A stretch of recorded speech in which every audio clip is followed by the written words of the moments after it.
E você, meu amigo, depois daquele dia exaustivo de trabalho, chega na sua casa, abre aquela cerveja, toma a tua bebida predileta, senta no sofá e pensa: nossa, que mundo ótimo! Tudo acontece do jeito que deveria, tudo está onde deveria estar. Se você pensa assim, esse vídeo não é para você. Pode desligar, trocar de canal e vá curtir a vida. Agora, se você chega em casa e pensa: que porra é essa que está acontecendo nesta porca vida? Sim, esse vídeo é para você. Fica aí e bora lá para mais essa conversa. Fala, meus amigos, eu sou o João e esse aqui é o teu, o meu, o nosso Bar da Costa Leste. E no dia de hoje nós temos o seguinte tema: o mundo é dos loucos. É, meus amigos, dá essa sensação mesmo, porque a coisa não tá fácil e muitas vezes, ou muitas vezes não, cada vez mais incompreensível de sabermos e termos noção exata do que está acontecendo, porque as lógicas, os parâmetros de medição já não nos são mais suficientes para entendermos uma diretriz ou um caminho mais natural a ser seguido para alcançarmos, sim, os nossos objetivos. Por que não, não é mesmo? A gente trabalha tanto, se dedica tanto para termos os resultados que almejamos, não é assim? É assim na vida de todos, na minha e na sua. Mas nos dias atuais, principalmente, até porque esses são os dias que nos dizem respeito, não é mesmo? A gente verifica que essa lógica já não está mais tão elementar, que tem ingredientes externos e muitas vezes até controversos que estão causando resultados que há pouco tempo atrás não eram dessa forma, não é mesmo? Até comportamentos que antigamente eram vistos com uma ótica como sendo um comportamento negativo, hoje estão gerando benefícios e resultados positivos, comportamentos que anteriormente seriam configurados como inadequados e indesejáveis. Mas onde eu quero chegar com essa nossa grande conversa? Caiu na mão, através de indicação, esse livro aqui, ó. Ponerologia, Psicopatas no Poder, do autor Andrew Lobachevsky. Anotem, tomem nota, porque é uma literatura muito interessante, muito interessante. Eu estou aqui nos 75% da obra, mais ou menos, mas assim já tem muita coisa para a gente falar e muita coisa que dá para a gente aplicar nas nossas vidas, nas nossas rotinas, no nosso dia a dia aqui, com já essa breve leitura do livro de parte desse conteúdo. Contextualizando aqui no autor, no Andrew Lobachevsky, o que ele verifica e por que ele escreve essa obra muito interessante.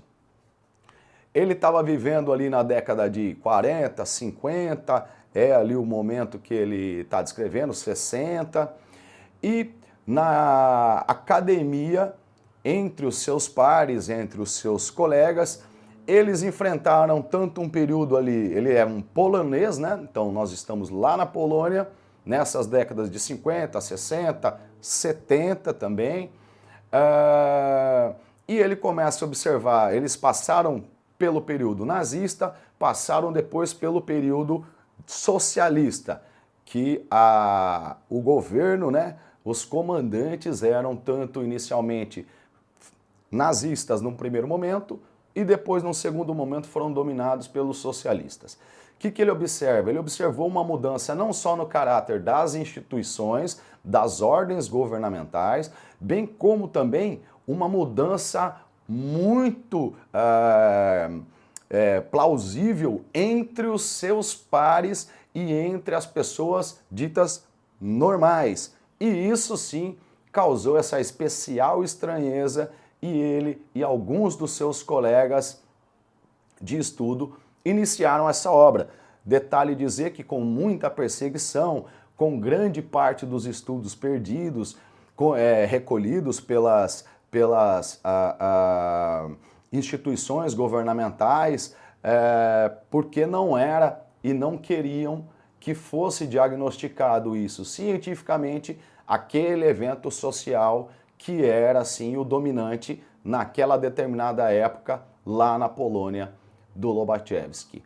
Então, finalmente ele conseguiu concluir, foi aos Estados Unidos, mais no final da sua carreira, e lá, muita coisa rememorando de cabeça e alguma parte com documentos físicos, tanto dos estudos que ele tinha feito e coletado, como de algum dos colegas que conseguiram enviar e chegou às mãos do Lobachevsky, ele resume e monta essa obra que eu apresentei para vocês aqui. Mas qual é a parte interessante? Nós aqui não vamos nos ater a essa questão mais das organizações políticas ou governamentais, do Estado que está dominando naquele determinado momento. Isso depois que eu concluir o livro, a gente pode até trazer mais detalhes sobre isso e com certeza gravaremos aí um segundo vídeo para uma segunda conversa, já com as reflexões, não só minhas, mas as vossas também, para a gente trocar uma ideia. Mas o mais curioso dele, basicamente, a ideia é o seguinte, que se existe ali uma organização de pessoas, inicialmente, com um certo tipo de ideologia, ou seja, essas pessoas, no mundo ao qual estão inseridas, verificam determinados erros, vamos assim dizer, ou situações que merecem uma ação, uma correção, vamos pensar, uma desigualdade eventual ou um dano que determinada classe ou determinado tipo de pessoas estejam sofrendo naquele momento. Como a gente sabe, em todo lugar, em toda instituição, em qualquer empresa, existem sim pontos a serem corrigidos, mesmo que olhando a estrutura, veja-se que é uma estrutura saudável. Entretanto, pequenas distorções, porque humanos somos, todos são passíveis de cometer pequenos deslizes, pequenos defeitos e também suscetíveis todos nós de nos corrigirmos e melhorarmos determinados pontos. Então ele diz que na maioria das vezes essas organizações tratam desse tipo de tema, com alguma desvirtualização fática que esteja acontecendo em determinado momento, em determinado local, e diante disso agem no intuito de trazer a correção para aquela desconformidade, vamos dizer dessa forma. E isso eles então instauram ali naquela organização uma primeira ideologia, vamos dizer, daquele agrupamento de pessoas. Num segundo momento, esse trabalho começa a ser desenvolvido e aquele grupo vai ganhando adeptos, ou seja, vai se estruturando, vai se hierarquizando, como qualquer organização humana, não é? E nesse segundo momento, pode estar aberto este evento, este grupo organizacional e estar suscetíveis a elementos externos estarem começando a integrar também aquela ideologia. Porque o nome do livro é Ponerologia. Segundo ele, a ponerologia seria uma categoria nova da ciência, ao qual estudaria a origem do mal nessas organizações humanas e de onde elas vêm e como podemos nos imunizar, nos defender ou sanar determinados problemas quando verificarmos no caso prático de que se trata sim de um evento ponerológico se formando ou iniciando, né, a sua trajetória. Então, nessas organizações, como a gente estava falando há pouco, quando elas começam a se ampliar, elas ficariam sujeitas a infiltrações de novos pensamentos e de valores externos àquela ideia inicial.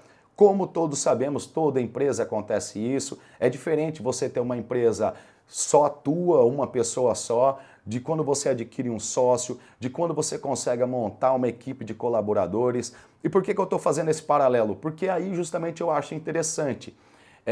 Na questão empresarial, eu acredito muito que essa ideia dele faça total sentido, até para trazer um certo norte para nós do que de fato acontece, porque às vezes no dia a dia, diante de todos os fatos que acontecem durante uma rotina diária, chega a nós muitos acontecimentos que são completamente estranhos, coisas que não seguem uma lógica sequer moral da coisa. Pelo contrário, parece que vem do nada uma situação completamente alheia, né? E muitas vezes de dentro da própria organização.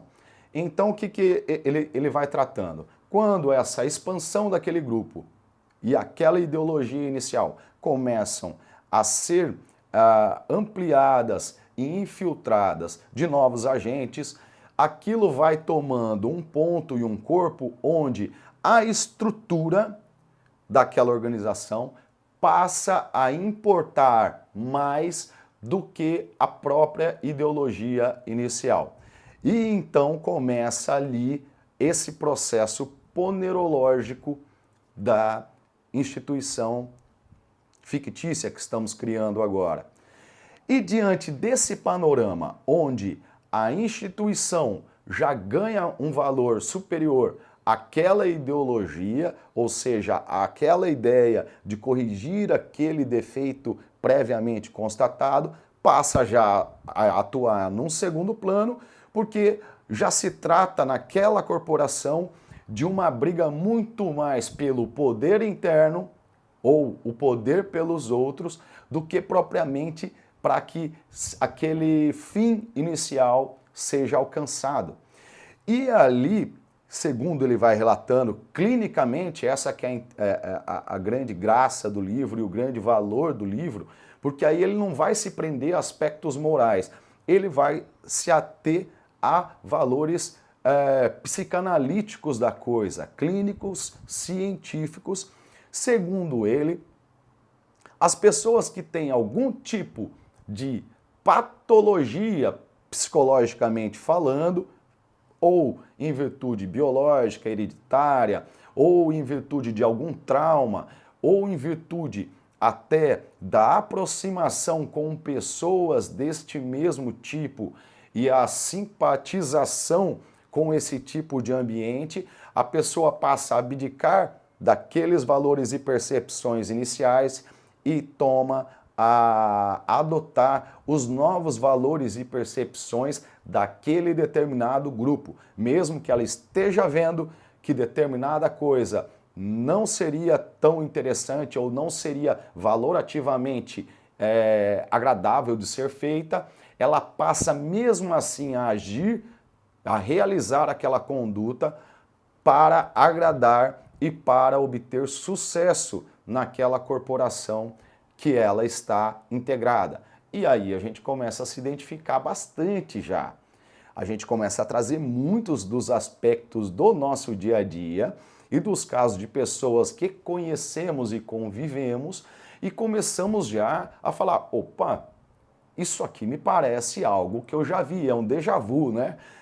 Você fala pro Lobachevsky, pera lá, isso eu já vi, isso está próximo de mim. E ele continua. E neste ambiente, as pessoas com essa patologia, dentre elas, os psicopatas seriam uma espécie hierárquica do grupo patológico, o mais diferenciado, o mais propício para esse tipo de ambiente, porque segundo Lobachevsky, o psicopata, ele acessa os padrões morais. Então ele sabe da existência dos padrões morais, sabe como as pessoas normais reagem a esses padrões morais. No entanto, para ele está imune aos padrões morais. Ou seja, pensando de outra forma, ele age da forma que bem entender conforme os seus interesses. e muitas vezes contradizendo um padrão moral, mas impondo ao interlocutor, ao comandado, ao hierarquicamente inferior, que esse sim obedeça os seus padrões morais.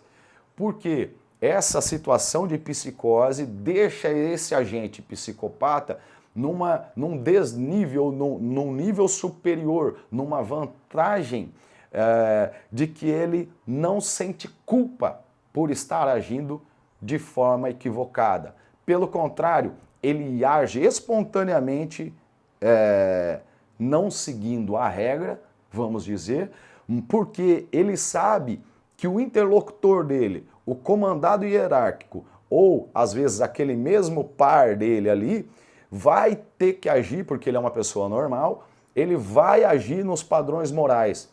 Entretanto, então, se ele tem um leque de qualquer opção de ação, e ele sabe que o seu oponente só vai agir nas opções que são morais, ele teria muito mais ferramenta e muito mais argumentos para se destacar naquele eixo hierárquico institucional. Vocês entendem? Então, de uma forma até natural, as camadas superiores da pirâmide, ou seja, os cargos de liderança e comando, com o passar do tempo, seriam tomados por esses indivíduos psicopatas. No segundo plano da camada, que seria tomado pelas pessoas normais inicialmente, porque a pirâmide inteira era formada por pessoas normais, digamos assim.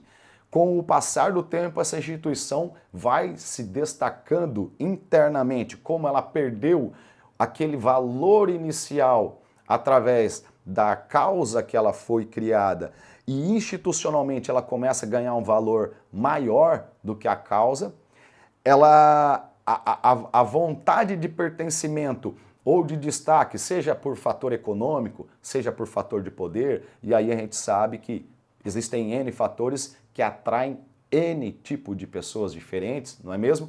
Mas essa estrutura de querer se destacar naquele ambiente, seria mais propício para esse indivíduo que não tivesse qualquer barreira moral, ou seja, para o psicopata.